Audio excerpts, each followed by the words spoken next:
জানিয়ে দেব আমাদের হাতে পাওয়া বাংলাদেশের সর্বশেষ গুরুত্বপূর্ণ আপডেট সংবাদ। শুরুতেই জানিয়ে দিচ্ছি সংবাদ শিরোনাম।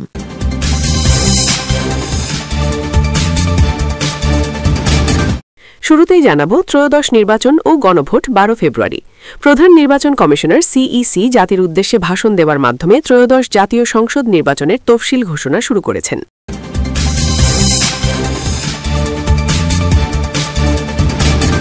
এরপর জানাচ্ছি নির্বাচনে লেভেল প্লেইং ফিল্ড নিশ্চিত করা হবে ইসি সচিব।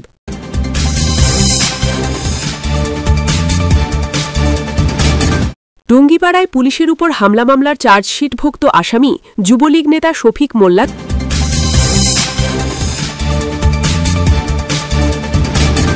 শিশু সাজিদকে উদ্ধারে মানুষের দোয়া ও মায়ের আর্তনাদ।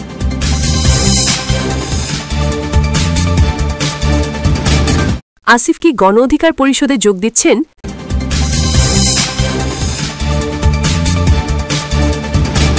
কোটি টাকা চাঁদা দাবি করায় পুলিশ কর্মকর্তাসহ 5 জনের বিরুদ্ধে মামলা।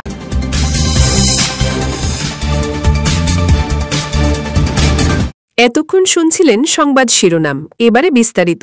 তবে অনুরোধ থাকবে ভিডিওটিতে একটি লাইক করবেন এবং কমেন্ট করে জানিয়ে দেবেন আপনার মূল্যবান মতামত।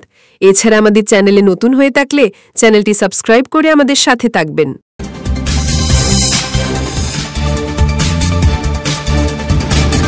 ত্রয়োদশ নির্বাচন ও গণভোট 12 ফেব্রুয়ারি। প্রধান নির্বাচন কমিশনার সিইসি জাতির উদ্দেশ্যে ভাষণ দেওয়ার মাধ্যমে ত্রয়োদশ জাতীয় সংসদ নির্বাচনের তফসিল ঘোষণা শুরু করেছেন। এই ঘোষণার মাধ্যমে আনুষ্ঠানিকভাবে দেশে নির্বাচনী কার্যক্রম শুরু হল। দেশজুড়ে রাজনৈতিক দল, ভোটার এবং সাধারণ মানুষ জাতীয় নির্বাচনের প্রক্রিয়ায় চূড়ান্তভাবে প্রবেশ করল। বৃহস্পতিবার 11 ডিসেম্বর সন্ধ্যা 6টায় বাংলাদেশ টেলিভিশন ও বাংলাদেশ বেতারের মাধ্যমে একযোগে প্রধান নির্বাচন কমিশনারের জাতির উদ্দেশ্যে ভাষণের মাধ্যমে জাতীয় নির্বাচনের তফসিল ঘোষণা শুরু হয়। নির্বাচন কমিশনের কর্মকর্তারা জানান, সিইসি তার ভাষণে নির্বাচনের তারিখ, মনোনয়নপত্র জমা দেওয়ার শেষ দিন, যাচাই বাছাইয়ের সময়সূচি এবং প্রতীক বরাদ্দের দিনক্ষণ ঘোষণা করছেন। এই তফসিল ঘোষণার মধ্য দিয়ে জাতীয় সংসদ নির্বাচন অনুষ্ঠানে সাংবিধানিক প্রক্রিয়া শুরু হল। সিইসি তার ভাষণে ত্রয়োদশ জাতীয় সংসদ নির্বাচনে চূড়ান্ত ভোট গ্রহণের তারিখ ঘোষণা করেছেন। আগামী ফেব্রুয়ারি মাসের প্রথমার্ধে অর্থাৎ 12 ফেব্রুয়ারি ভোট গ্রহণ অনুষ্ঠিত হবে। এই দিনটি দেশের প্রায় 13 কোটি ভোটারের জন্য তাদের গণতান্ত্রিক অধিকার প্রয়োগের দিন। ঘোষিত তফসিল অনুযায়ী আগ্রহী প্রার্থীদের মনোনয়নপত্র জমা দেওয়ার জন্য নির্দিষ্ট সময়সীমা বেঁধে দেওয়া হয়েছে। এরপরই কঠোরভাবে শুরু হবে মনোনয়নপত্র যাচাই বাছাইয়ের প্রক্রিয়া, যা সুষ্ঠু ও স্বচ্ছ নির্বাচনের জন্য অত্যন্ত গুরুত্বপূর্ণ ধাপ। তফসিল অনুযায়ী মনোনয়নপত্র প্রত্যাহারের শেষ দিনের পর প্রার্থীদের মধ্যে প্রতীক বরাদ্দ করা হবে। প্রতীক বরাদ্দের পরই প্রার্থীরা আনুষ্ঠানিকভাবে নির্বাচনী প্রচারণায় নামতে পারবেন। এই সময় থেকে প্রার্থীরা তাদের নির্বাচনী ইশতেহার ও প্রতিশ্রুতি নিয়ে জনগণের দ্বারে দ্বারে যেতে পারবেন। ইসি আরও জানিয়েছে, তফসিল ঘোষণার পর থেকেই নির্বাচনী এলাকায় আইন শৃঙ্খলা পরিস্থিতি নিয়ন্ত্রণে রাখতে কমিশনের পক্ষ থেকে বিশেষ ব্যবস্থা গ্রহণ করা হবে। ইতোমধ্যে চিহ্নিত ঝুঁকিপূর্ণ কেন্দ্রগুলোতে নিরাপত্তা জোরদার করার প্রাথমিক পরিকল্পনা নেওয়া হয়েছে। পরিবেশ ও পরিস্থিতি অনুযায়ী তাৎক্ষণিক ব্যবস্থা নিতে প্রস্তুত রয়েছে ইসি।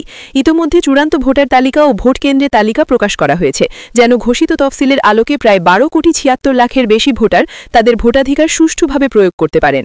সেজন্য 42,761টি ভোট কেন্দ্রে সব ধরনের প্রস্তুতি শুরু হচ্ছে। তফসিল ঘোষণা আসার সঙ্গে সঙ্গে দেশের প্রধান রাজনৈতিক দলগুলোর মধ্যে তৎপরতা বেড়েছে, যেখানে নির্বাচনের প্রস্তুতি নিয়ে সন্তুষ্টি প্রকাশ করেছে মাঠের রাজনীতিতে অংশ নিতে যাওয়া দলগুলো। দেশের বিভিন্ন আসনে বাংলাদেশ জামায়াতে ইসলামী, বিএনপি, এনসিপি সহ ইসির নিবন্ধিত দলগুলো পোস্টার, ব্যানার, ফেস্টুন ও বিলবোর্ডের মাধ্যমে প্রতিশ্রুতির জানান দিচ্ছে।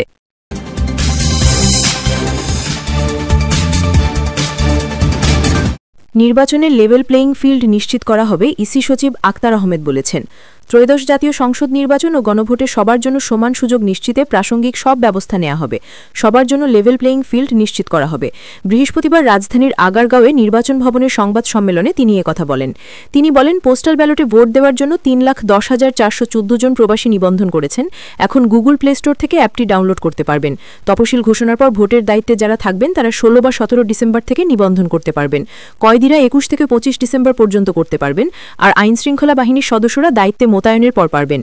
ইসি সচিব বলেন, পরিপত্র রেডি করা আছে, লেভেল প্লেইং ফিল্ডের জন্য যা প্রাসঙ্গিত হবে তার সব নিশ্চিত করব। দলগুলোরও সদিচ্ছা থাকতে হবে, নিশ্চয়ই তারা সহায়তা করবে, কেউ না মানলে আইন অনুযায়ী ব্যবস্থা নেবে। গাজীপুর আর বাগেরহাটের আসন সংক্রান্ত ইসির গেজেট অবৈধ ঘোষণা করে দেওয়া সুপ্রিম কোর্টের আপিল বিভাগের রায় সংক্রান্ত প্রশ্নের জবাবে আক্তার আহমেদ বলেন, আদালতের রায় আমাদের প্রশ্নবিদ্ধ করে, তবে গাজীপুর আর বাগেরহাটের আসনের গেজেট আদালতের আদেশ অনুযায়ী হবে। তিনি বলেন, ভোটের সময় প্রশাসনের রদবদল চলমান প্রক্রিয়া, ইসির অনুমতি, সম্মতি বা পরামর্শের সাপেক্ষে রদবদল করা হবে।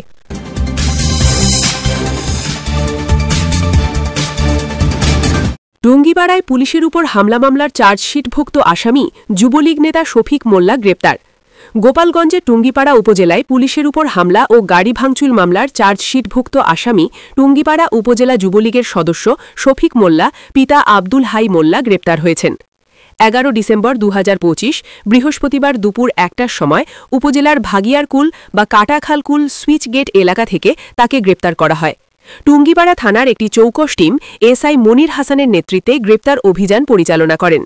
শফিক মোল্লা টুঙ্গিপাড়া উপজেলার তৎকালীন খান সাহেব শেখ মোশাররফ হোসেন উচ্চ বিদ্যালয়, বর্তমান বাঘিয়ার স্কুল অ্যান্ড কলেজের সামনে সংঘটিত পুলিশের উপর হামলা ও গাড়ি ভাঙচুর মামলার চার্জশিটভুক্ত আসামি। মামলা দায়ের হয়েছিল সন্ত্রাস বিরোধী আইনে। পুলিশ এসআই মনির হাসান জানায়, দীর্ঘদিন ধরে পলাতক থাকা শফিক মোল্লার অবস্থান নিশ্চিত হয়ে অভিযান চালিয়ে তাকে গ্রেপ্তার করা হয়। আইন অনুযায়ী পরবর্তী ব্যবস্থা গ্রহণ করা হবে।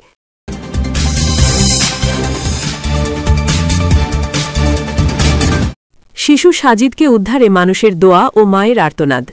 রাজশাহীর তানোরে গভীর নলকূপের জন্য খোঁড়া গর্তে পড়ে যাওয়া শিশুটিকে জীবিত ফিলে পেতে এক নির্ঘুম রাত কেটেছে উদ্ধারকর্মীদের, সঙ্গে স্বজনদেরও। বিকাল গড়িয়ে সন্ধ্যা গড়িয়ে রাত গড়িয়ে পরদিন সকাল 10:30, এরপরও উদ্ধার করা যায়নি শিশুটিকে। বৃহস্পতিবার 11 ডিসেম্বর সকালে ঘটনাস্থলের অদূরে সন্তানকে ফিরে পেতে মা রুনা খাতুন তুমি কায়রা নিও না আল্লাহ বলে বিলাপ করতে থাকেন।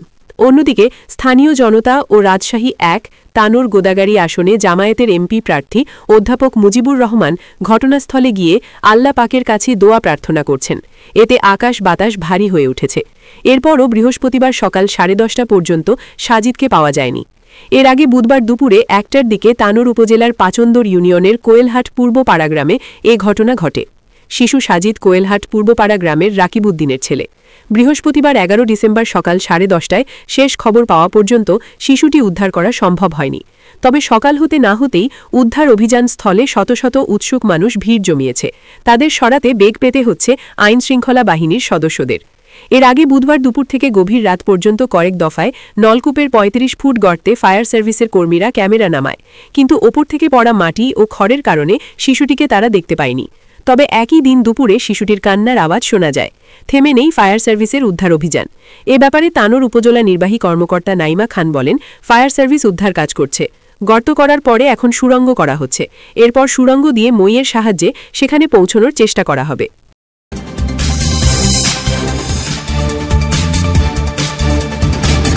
আসিফ কি গণ অধিকার পরিষদে যোগ দিচ্ছেন, যা জানা গেল।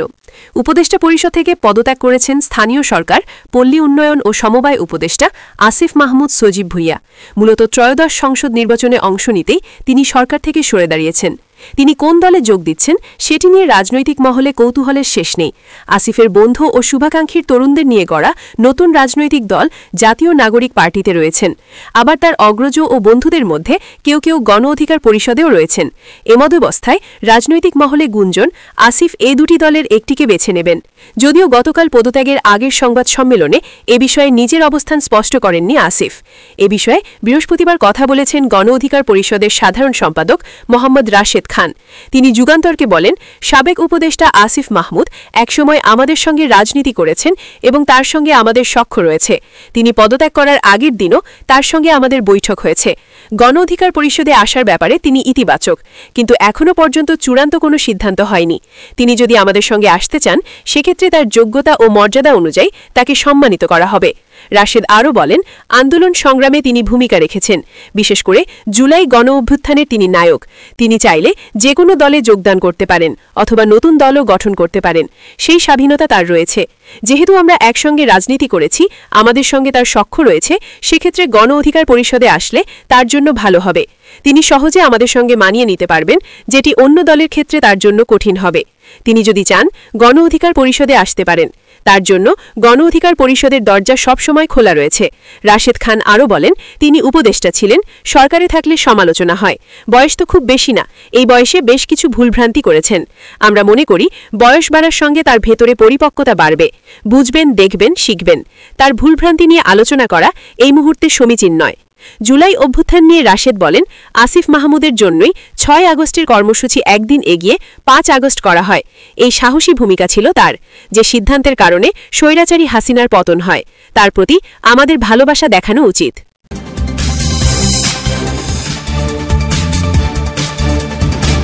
কোটি টাকা চাঁদা দাবি করায় পুলিশ কর্মকর্তাসহ 5 জনের বিরুদ্ধে মামলা। কোটি টাকা চাঁদার দাবিতে অপহরণ ও নির্যাতনের অভিযোগে সাতক্ষীরা সদর সার্কেলের সাবেক অতিরিক্ত পুলিশ সুপার এবং সাবেক পিপি সহ 5 জনের বিরুদ্ধে বুধবার 10 ডিসেম্বর মামলা হয়েছে। সাতক্ষীরার অতিরিক্ত চিফ জুডিশিয়াল ম্যাজিস্ট্রেট বিলাস মণ্ডলের আদালতে দেবহাটা উপজেলা পরিষদের সাবেক চেয়ারম্যান মোহাম্মদ আল ফেরদৌস আলফা এ মামলাটি দায়ের করেন। মামলা নং CR 174225, ধারা 448/364/323/370 সহ অন্যান্য। বিচারক মামলাটি আমলে নিয়ে পুলিশের অপরাধ তদন্ত বিভাগকে সিআইডিকে তদন্তের নির্দেশ দিয়েছেন। মামলার আসামিরা হলেন সাতক্ষীরা সদর সার্কেলের সাবেক অতিরিক্ত পুলিশ সুপার মির্জা সালাউদ্দিন, সদর থানার সাবেক ওসি মুস্তাফিজুর রহমান, গোয়েন্দা পুলিশের সাবেক ওসি মহিদুল ইসলাম, সাতক্ষীরা জজ আদালতের সাবেক পিপি অ্যাডভোকেট আব্দুল লটিফ এবং তার ছেলে মোহাম্মদ রাসেল। মামলার বিবরণীতে বলা হয়, 2019 সালের 29 ডিসেম্বর দুপুরে সাতক্ষীরা সদর উপজেলার বাকাল চেকপোস্টে বাদীর 1.5 কোটি টাকার ভারতীয় সামুদ্রিক মাছ জব্দ করে বিজিবি। পরে বাদী বৈধ কাগজপত্র পাঠালেও বিজিবি তা যথাযথ মনে না করে মাছগুলো সাতক্ষীরা সদর থানায় পাঠায়। এ সময় সদর থানার তৎকালীন ওসি মুস্তাফিজুর রহমান বাদীর কাছে ফোন করে 1.5 কোটি টাকা দাবি করেন। এক পর্যায়ে বাদী বাধ্য হয়ে ফোন বন্ধ করে দেন। সেদিন মধ্যরাতে তৎকালীন অতিরিক্ত পুলিশ সুপার মির্জা সালাউদ্দিন ও ডিবির ওসি মহিদুল ইসলামের নেতৃত্বে 10-12 জন সাদা পোশাকধারী পুলিশ বাদীর বাড়িতে যায় এবং 1 কোটি টাকা চাঁদা দাবি করে। বাড়িতে থাকা 15 লাখ টাকা দেওয়ার পরও রক্ষা পাননি তিনি। বাদী ও তার ভাই আব্দুল আলিমকে ডিবি কার্যালয়ে নিয়ে গিয়ে ব্যাপক নির্যাতন চালানো হয়। চাঁদা না দেওয়ার কারণে মাছ আটকের ঘটনায় করা মামলায় বাদী ও তার ভাইকে অজ্ঞাত আসামি দেখিয়ে জেল হাজতে পাঠানো হয়। এদিকে আসামিরা যোগসাজিশে জব্দকৃত 1.5 কোটি টাকার মাছ মাত্র 1,96,000 টাকায় বিক্রি দেখিয়ে বাকি টাকা আত্মসাৎ করেন। মামলায় আরও বলা হয়, মামলায় জামিন করিয়ে দেওয়ার আশ্বাস দিয়ে বাদীর কাছ থেকে 35 লাখ টাকা চাঁদা নেন তৎকালীন পিপি আব্দুল লটিফ ও তার ছেলে রাসেল। আসামিদের শারীরিক ও মানসিক নির্যাতনে বাদীর দৃষ্টিশক্তি প্রায় নষ্ট হয়ে গেছে এবং তিনি আর্থিক ও সামাজিকভাবে চরম ক্ষতিগ্রস্ত হয়েছেন বলে আর্জিতে উল্লেখ করা হয়। তৎকালীন সময় মামলার অনুকূল পরিবেশ না থাকায় মামলার বিষয়ে বিলম্ব হয়েছে বলেও উল্লেখ আছে। বাদীপক্ষের আইনজীবী অ্যাডভোকেট খায়রুল বদিউজ্জামান জানান, এ মামলার পরবর্তী তারিখ নির্ধারিত হয়েছে 2026 সালের 20 এপ্রিল। এছাড়া আদালত মামলাটি তদন্ত করে প্রতিবেদন দাখিলের জন্য সিআইডিকে নির্দেশ দিয়েছেন।